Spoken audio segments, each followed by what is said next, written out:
શિવપુરાણની એક કથા અનુસાર જ્યારે બ્રહ્માજી અને વિષ્ણુજી વચ્ચે કોણ શ્રેષ્ઠ આવો એક વિવાદ થયો ત્યારે ભગવાન શિવ એક જ્યોતિર્મય સ્તંભ સ્વરૂપે આ બંનેની વચ્ચે પ્રગટ થયા.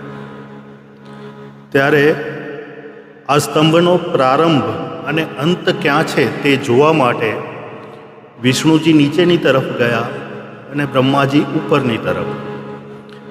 પરંતુ બંનેએ કહ્યું કે નેતિ નેતિ, આનો અંત નથી, આનો પ્રારંભ નથી.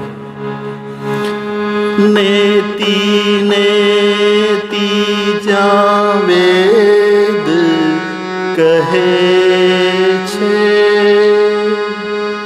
મારું મનડું ત્યાં ધાવા ચાહે છે. સારા જગમાં છે તું વસુ તારા હું સતી આપો. દયા કરી દર્શન શિવ આપો. શંભુ શરણે પડી માંગું ઘડી રે ઘડી કષ્ટ કાપો.